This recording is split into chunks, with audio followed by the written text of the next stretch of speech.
Американский авианосец Авраам Линкольн заменит на Джордж Вашингтон. Линкольн участвует в операции против Ирана, но экипаж жалуется на условия службы.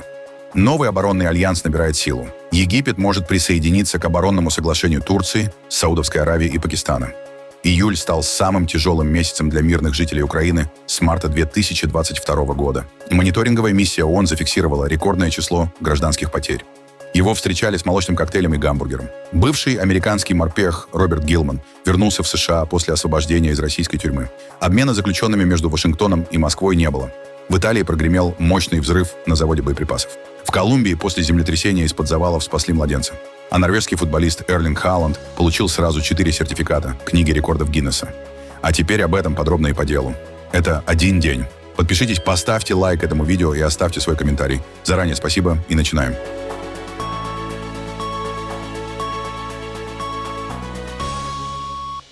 Американский авианосец Авраам Линкольн готовится заменить на Джордж Вашингтон после более чем 250 дней непрерывного развертывания. Линкольн с ноября прошлого года находится в море, а с начала года участвует в военной операции США против Ирана. Авианосец стал одной из ключевых платформ американской операции на Ближнем Востоке.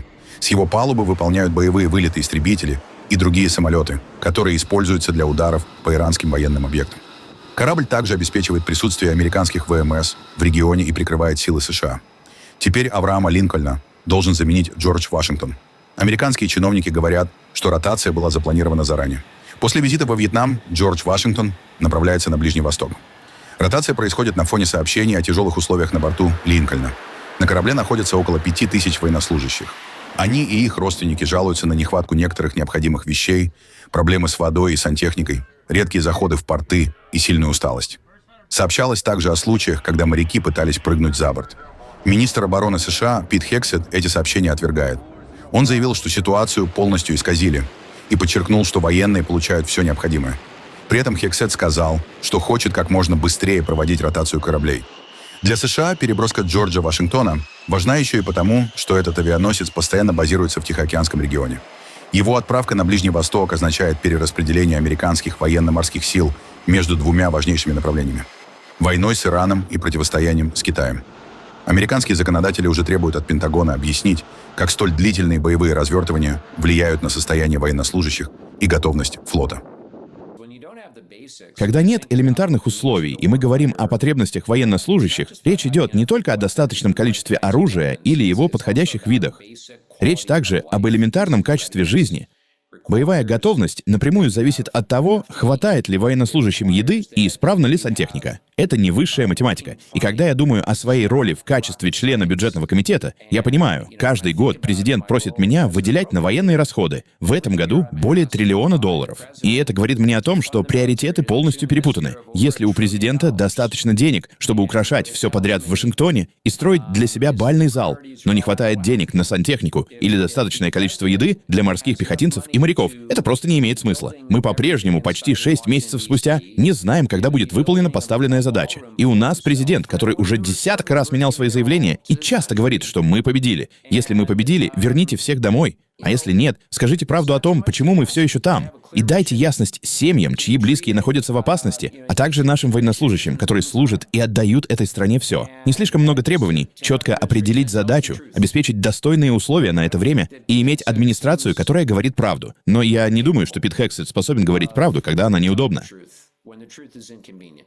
США потеряли не менее 45 ударно-разведывательных беспилотников MQ-9 Reaper с начала войны с Ираном. Это около четверти всего американского парка таких аппаратов, сообщает The Washington Post. До начала конфликта у американских военных было около 185 Reaper. Один такой беспилотник стоит от 30 до 50 миллионов долларов. Таким образом, стоимость потерянных аппаратов может превышать $1 миллиард. Reaper активно используют в районе Ормузского пролива, ключевого маршрута для мировых поставок нефти. Беспилотники ведут разведку и наносят удары по целям. Но из-за сравнительно небольшой скорости и полетов на низких высотах они становятся уязвимыми для иранских средств ПВО и поддерживаемых Тегераном группировок в Йемене и Ираке. При этом сбиты были не все потерянные аппараты. Часть беспилотников разбилась после потери связи с операторами. Потери Reaper стали еще одним ударом по американскому арсеналу на фоне войны.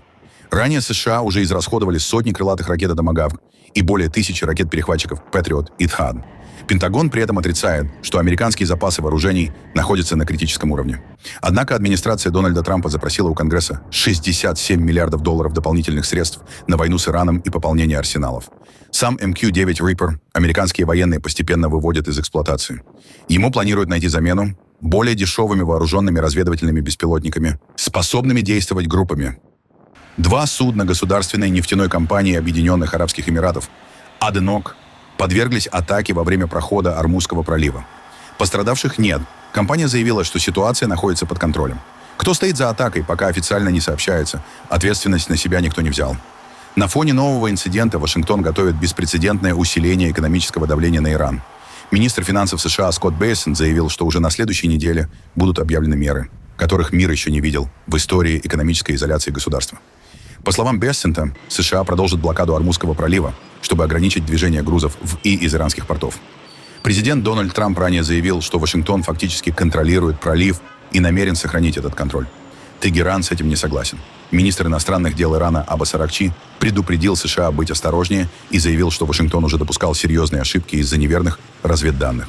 Через Ормузский пролив до начала войны проходило около 1/5 части мировых поставок нефти.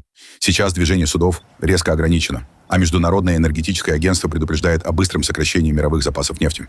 Несмотря на напряженность вокруг пролива, мировые цены на нефть сегодня снизились примерно на 2%. Египет обсуждает присоединение к оборонному соглашению Турции, Саудовской Аравии и Пакистана. Об этом заявил министр иностранных дел Египта Бадр Абделяти после переговоров с главой турецкого МИД Хаканом Фиданом. Пакт подписали 7 августа в Мекке. Согласно договоренностям, нападение на одну из стран-участниц должно рассматриваться как нападение на всех. По принципу коллективной обороны соглашение сравнивают с 5-й статьей НАТО. Египет уже участвует в обсуждении пакта. Однако возможное присоединение к оборонным договоренностям еще изучают. Абделяти отметил, что решение должно соответствовать египетскому законодательству. Мы участвуем в формате четверки, оборонном соглашении между Турцией, Пакистаном и Саудовской Аравией. При этом у Египта существуют особые двусторонние отношения со всеми участниками этой четверки, с братским королевством Саудовская Аравия, Пакистаном и Турцией. Это особые отношения, которые не ограничиваются только политической сферой, а охватывают различные направления. Разумеется, Египет заинтересован в развитии двусторонних отношений с этими 3 странами. Что касается сотрудничества в сфере обороны, а в этой области существуют определенные обязательства, естественно, что этот вопрос требует тщательного изучения с учетом Конституции Египта и наших юридических обязательств. Поэтому мы с самого начала знали об этом вопросе, и с тех пор он, безусловно, изучается соответствующими государственными учреждениями Египта. Стороны также обсудили ситуацию в секторе Газа. Хакан Фидан заявил, что необходимо искать решение конфликта и остановить дальнейшую эскалацию. Отдельно министры затронули ситуацию в Ормузском проливе. Фидан заявил, что атаки на торговые суда угрожают безопасности судоходства и призвал восстановить перемирие между США и Ираном и как можно скорее открыть пролив. Глава турецкого МИД назвал Каир партнером Анкары и заявил, что рассчитывает на его официальное присоединение к оборонному соглашению. Атаки на коммерческие суда, особенно в Ормузском проливе, как вы знаете, серьезно угрожают безопасности судоходства в регионе. Что можно с этим сделать? Мы обсудили это с ним. Мы надеемся, что действующее прекращение огня между Соединенными Штатами и Ираном будет восстановлено, а Ормузский пролив как можно скорее вновь откроется. Сегодня, конечно, важным вопросом стала трагедия в Газе и то, как мы можем найти ее решение. Мы провели специальную сессию по этому вопросу. Как вы знаете, мы видим, что Биньямин Нетаньяху и его команда все активнее проводят политику, попирающую человеческое достоинство, и фактически действует таким образом, который провоцирует все международное сообщество. На самом деле, не называя это напрямую, мы уже давно начали развивать региональное взаимодействие и сотрудничество в новом духе и с новым видением. Конечно, этому нужно было придать определенную структуру и заложить основу. Основа, заложенная в Мекке 3 странами, действительно стала исторической инициативой, предложенной нашими лидерами. В этом вопросе мы с самого начала обсуждаем все с нашими египетскими братьями и очень тесно консультируемся. Египет — одна из братских стран, с которыми мы в первую очередь советуемся по всем вопросам, которыми занимаемся в регионе, будь то безопасность, политика или экономика. Для нас этот вопрос важен. Конечно, они сами об этом заявляли. Сейчас они оценивают его с учетом определенных деталей, но Египет — наш естественный партнер. Дай бог, вскоре он станет и нашим официальным партнером. Израильские военные нанесли 2 авиаудара по сектору Газа. В городе Газа в результате атаки погиб глава местной полиции Джамаль Абу-Камель. Еще 2 человека получили тяжелые ранения, сообщили палестинские медики. Палестинское министерство внутренних дел подтвердило гибель полковника. Израильская армия пока не сообщила, был ли Абу Камель непосредственной целью удара. Еще один израильский авиаудар произошел в районе Хан-Юниса, на юге сектора. Израильские военные заявили, что целью был командир Хамас, который планировал нападение на израильских военнослужащих. При атаке один человек погиб, еще один получил ранение. Это первые сообщения о погибших в секторе Газа более чем за неделю. В последние дни Израиль сократил количество точечных ударов по анклаву на фоне давления со стороны США. Россия второй раз за день атаковала пассажирский поезд в Одесской области. В результате удара пострадал ребенок, загорелся локомотив. Спасатели эвакуировали 525 пассажиров, среди них 130 детей. Для этого привлекли 17 автобусов. Удар произошел в Березовском районе. Спасатели потушили пожар и организовали эвакуацию людей. Утром российский беспилотник уже атаковал другой пассажирский поезд на Одещине. Дрон попал в локомотив поезда Одесса-Днепр, в котором находились 340 пассажиров, в том числе 67 детей.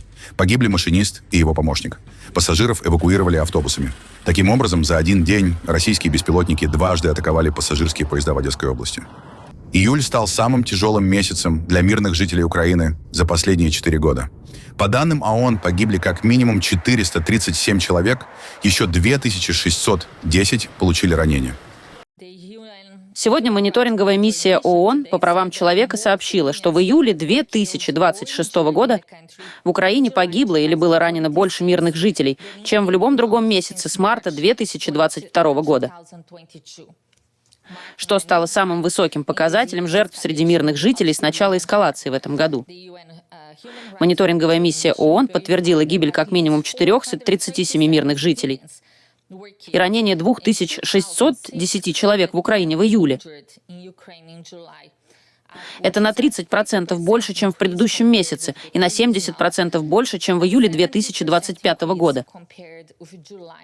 Фактическое число жертв, вероятно, выше, поскольку мониторинговая миссия продолжает проверять полученную информацию. Главной причиной остаются дальние российские удары, ракеты и беспилотники. На них пришлось 38% всех гражданских потерь в июле. Особенно серьезную угрозу представляют баллистические ракеты, которые украинской ПВО крайне сложно перехватывать. Президент Украины Владимир Зеленский заявил, что в этом году Украина получает в 2,5 раза меньше ракет-перехватчиков, чем в прошлом, тогда как Россия запускает вдвое больше баллистических ракет ежемесячно. По словам президента, Киеву достаточно получить от США 5% их запасов ракет для «Патриот», чтобы пережить предстоящую зиму. Россия пригрозила отвечать на возможные задержания российских торговых судов странами Евросоюза. Глава российского МИД Сергей Лавров заявил, что Москва сама будет выбирать цели для ответных действий. Заявление прозвучало после слов Владимира Путина о возможном зеркальном ответе на задержание российских судов. Евросоюз усиливает давление на так называемый теневой флот России. Суда, которые используются для перевозки российской нефти в обход санкций.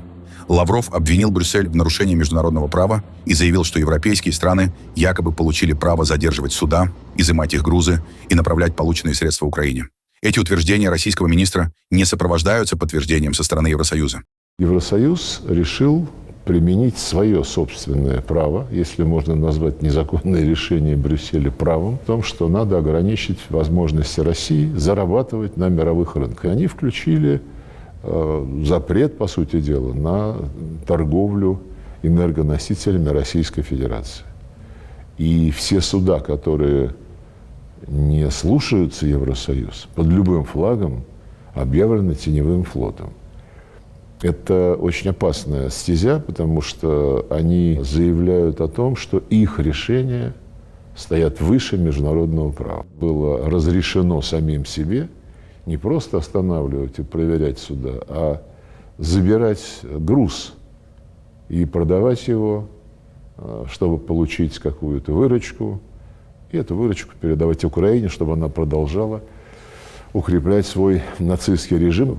Путин очень четко, выдержанно сказал, что мы будем на этот разбой, на это пиратство отвечать зеркально, будем выбирать цели сами, а целями будут суда, которые работают в интересах стран, провозгласивших своей официальной политикой разбой и пиратство. У берегов Омана продолжаются попытки спасения полузатонувшего танкера «Каролайн Безенги», который перевозил около 800 тысяч баррелей российской нефти. Судно село на мель 30 июня после взрыва у побережья Йемена. Никто не взял на себя ответственность за инцидент. Танкер находится под международными санкциями и считается частью российского теневого флота. Нефтяное пятно уже распространилось более чем на 2000 квадратных километров и достигло побережья Омана. Под угрозой морской заповедник, где обитают аравийские горбатые киты и редкие птицы, капские алуши и сокатрийские бакланы. Компания «Амбри» привлекла спасательные суда, авиацию и 100 тонн оборудования. Муссон осложняет операцию. Если корпус разрушится, в море могут попасть десятки миллионов галлонов нефти. Бывший американский морпех Роберт Гилман вернулся в США после более чем 4 лет в российском заключении. Кадры его возвращения опубликовал Дональд Трамп. На борту самолета Гилмана встретил специальный посланник США Стив Уиткофф, участвовавший в переговорах о его освобождении. 32-летнего Гилмана задержали в Воронеже в январе 2022 года. По версии российских властей, он в состоянии алкогольного опьянения ударил полицейского. Изначально американцы приговорили к 4,5 годам колонии. Позже ему предъявили новые обвинения в нападениях на сотрудников исправительной системы, и общий срок вырос до 10 лет. В последние месяцы состояние Гилмана резко ухудшилось. США добивались его освобождения по гуманитарным основаниям. Владимир Путин согласился его помиловать. Обмена заключенными не было. Перед возвращением домой с Гилманом прямо из овального кабинета по телефону поговорил Дональд Трамп. Президент позже рассказал, что американец попросил его о чизбургере после приземления. «Я об этом позабочусь», — пообещал Трамп. И обещание выполнили. После прилета в аэропорту Далласа Гилмана встретил Стив Уиткофф с гамбургерами и молочными коктейлями. Мощный взрыв прогремел на заводе боеприпасов в Коллиферо, примерно в 50 километрах к югу от Рима. Над предприятием поднялся огромный столб дыма. Взрыв был слышен за несколько километров. По предварительным данным, огонь мог начаться с оборудования, используемого для прессования пороха, однако точную причину сейчас устанавливают следователи. Предприятие принадлежит компании КНДС «Аму Италия», дочерней структуре франко-германской оборонной группы КНДС. Здесь производят боеприпасы среднего и крупного калибра, в том числе 155-миллиметровые снаряды, а также твердое ракетное топливо. Компания участвует в европейских программах производства боеприпасов, которые поставляются Украине. Несмотря на масштаб взрыва, никто не пострадал. На предприятии находились 24 сотрудника. Все они были эвакуированы. По словам мэра Коллиферо Джулио Каламиты, завод работал не на полную мощность из-за летних каникул, что позволило избежать гораздо более серьезных последствий. Сейчас спасатели продолжают ликвидировать последствия пожара, а полиция и прокуратура устанавливают обстоятельства происшествия. Мощный взрыв прогремел в крупнейшем порту Европы – Роттердаме. Он произошел на объекте по хранению нефтепродуктов компании «Гунвар». 1 человек погиб, еще 6 получили ранения. Взрыв произошел около половины 12 дня во время технических работ. После него на объекте начался пожар, над портом поднялся дым. На место прибыли пожарные и полиция. По предварительным данным, инцидент произошел, когда рабочие выполняли ремонтные работы на трубопроводе одного из резервуаров. Точную причину взрыва устанавливают. Полиция заявила, что признаков диверсии пока не обнаружила. Почти одновременно в другой части порта загорелся трансформатор. Несколько предприятий временно остались без электричества. Сотрудников эвакуировали. Позже власти заявили, что этот инцидент не связан со взрывом на объекте «Гунвар». Сам порт продолжил работу. Роттердам – крупнейший порт Европы и один из главных энергетических центров региона. Здесь расположены нефтеперерабатывающие и нефтехимические предприятия, а также терминалы для нефти и газа. Пассажирский поезд сошел с рельсов возле города Льюис на юге Англии. В составе находились около 150 человек. 3 вагона опрокинулись на бок, некоторые пассажиры оказались заблокированы внутри. Спасатели объявили чрезвычайную ситуацию и развернули масштабную операцию. К месту направили пожарные расчеты, медиков и вертолет. Всех пассажиров в итоге эвакуировали. Пострадали 11 человек, 2 из них получили серьезные травмы. Часть пострадавших доставили в больницы, остальных пассажиров разместили в ближайшем общественном центре. Поезд следовал из Лондона в Истборн. Причина схода с рельсов пока неизвестна. В этот день на юге Англии температура поднималась до 35 градусов, однако власти пока не связывают аварию с жарой. Движение поездов через Льюис полностью остановлено. Пассажиров предупредили о серьезных задержках и отменах рейсов. На месте работают следователи британского отделения по расследованию железнодорожных происшествий. Число погибших после мощного землетрясения в Колумбии выросло до 273 человек. Еще 3824 получили ранения. 377 человек числятся пропавшими без вести. Землетрясение магнитудой 7,4 произошло утром 10 августа на западе страны, в одном из главных кофейных регионов Колумбии. Подземные толчки разрушили жилые дома, школы и больницы. С тех пор спасатели продолжают разбирать завалы, однако после первых 72 часов поиски становятся все сложнее. При этом надежда найти выживших остается. В Кали спасатели достали из-под обломков 3-месячного мальчика и его отца. Их обнаружили после того, как случайный очевидец услышал слабый голос мужчины из-под завалов. Отец и ребенок находятся в больнице. Мать малыша, 29-летняя, архитектор Валентина Ванегас-Гальяно, до сих пор считается пропавшей без вести. В Перейре спасателям помогают тысячи добровольцев. Среди них 67-летний Хулио Сесар Пинедо. Он участвовал в спасательных работах еще после землетрясения 1999 года, когда погибли более 1000 человек. Сейчас он снова вручную разбирает завалы и помогает искать людей и животных. Если кто-то оказался там под завалами, я пойду туда. Иногда меня не пускают, потому что я не представляю никакую организацию. У меня нет ни синего, ни зеленого, ни красного креста. Но мы, старики, знаем свое дело. У нас есть опыт, мы понимаем, что делать. У меня нюх, как у ищейки, я как крот, я просто без ума от этого. Что касается разрушений, Перейра просто провалилась. Перейра как Хиросима после взрыва. Будто город подвергли бомбардировке и взорвали с воздуха. И то, что мы делаем здесь сейчас, с самого первого дня, помогаем вытаскивать людей. Я не герой, который совершает какие-то подвиги. Нет. Бог дает мне возможность помогать, и я стараюсь сделать хотя бы немного. После основного удара в регионе зарегистрировали более 150 повторных толчков. Дополнительную опасность создает вулкан Пурасе.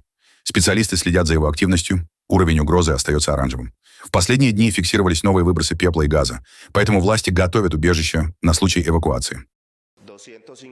С прошлых выходных за вулканом Пурасе наблюдает техническая комиссия национального подразделения по управлению рисками. Комиссия оценивает вулканическую активность и проверяет готовность убежищ на случай необходимости эвакуации населения из-за усиления активности вулкана, которая по-прежнему соответствует оранжевому уровню опасности. Колумбии уже начали поступать международная помощь. Чили направила почти 10 тонн гуманитарного груза. Продукты, средства гигиены, наборы для уборки и медикаменты. Желаем успеха этой новой операции, экипажу и всем, кто примет в ней участие. Мы высоко ценим их усилия и работу, благодаря которым они поддерживают свои ресурсы в готовности и обеспечивают реализацию этой инициативы правительства Чили в поддержку Колумбии, пострадавшей от этого землетрясения. Норвежский футболист Эрлинг Халанд, нападающий в Манчестер Сити, получил 4 сертификата книги рекордов Гиннесса. Первый рекорд он установил в премьер-лиге. Халанд быстрее всех забил 100 голов. Ему понадобился всего 111 матчей. Еще один рекорд он установил в Англии, забив 36 мячей за один сезон. 2 других достижения связаны с международным футболом. Халанд забил 19 голов в Лиге наций УЕФА. Это лучший результат в истории турнира. А в Лиге чемпионов он 5 раз поразил ворота немецкого РБ Лейпцига в одном матче. Этот результат Халанд делит с Лионелем Месси и Луисом Адриано. Теперь норвежец готовится к новому сезону уже с другим тренером. Пеп Гвардиола покинул Манчестер Сити, а команду возглавил Энцо Мареско. Первый матч сезона клуб проведет 23 августа против Борнмута.